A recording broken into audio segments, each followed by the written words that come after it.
Now we have the definition of 4 world empires and their destiny as interpreted by Daniel. So let's continue to read verses 36 through 38. I'm reading. This is the dream, and we will tell the interpretation thereof before the king.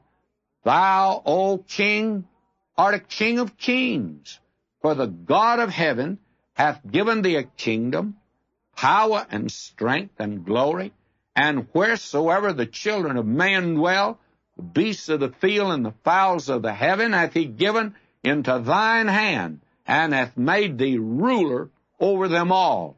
Thou art this head of gold. Now this is the first great world ruler, and I take it that this was God's ideal for Adam. Adam was given dominion. He lost it.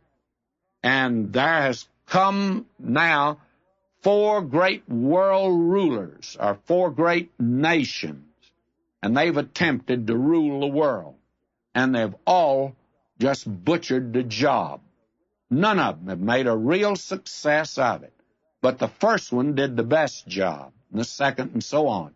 And we are down today where the iron and the clay is, and we right now seem to be in the number 1 slot. And very frankly, we're not doing a very good job, are we? I think any honest person has to say, well, we're not making a success of it. Now, Daniel begins, you see, immediately to interpret the dream here. The different metals represent world empires. Nebuchadnezzar is identified as the head of gold. He exercised rulership over the then-known world, and no one questioned his authority. His was an absolute monarchy, and there's been very few since then, by the way. And we find in the 5th chapter of Daniel, verse 18 and 19, and in other sections of the Bible, we find a great deal is said about this Babylonian empire. Jeremiah in the 27th chapter, beginning at verse 5, just let me lift out a few things. God says here, I have made the earth. And I'm reading now Jeremiah 27, beginning at verse 5. I have made the earth, the man, and the beasts that are upon the ground, by my great power and by my outstretched arm. And I have given it unto whom it seemed meet unto me.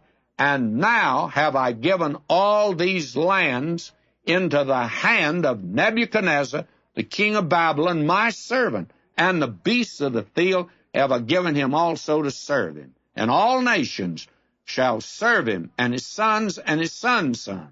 Now, God says, then I'm going to come and punish that kingdom and that land. That's interesting. And then we're coming to it again in the 5th chapter of Daniel, and I'm going to reserve till we get there to look at that passage. Now, God made him the one at the top. He's King of Kings. He's the first great world ruler. Been none like him since then. Verse 39, and after thee, he says, shall arise another kingdom inferior to thee, and another 3rd kingdom of brass, which shall bear rule over all the earth. Now, this kingdom that'll come after him will be inferior. The 3rd one will be inferior to the 2nd. The 4th will be inferior to the 3rd, which means the 4th one is the worst form of all, and that's where we are today. Now, 2 kingdoms are mentioned here. The arms of silver represent Media-Persia, and we are told that there's something would happen to the kingdom. In Daniel 5:28, the kingdom is divided and given to the Medes and Persia, so we don't speculate about that.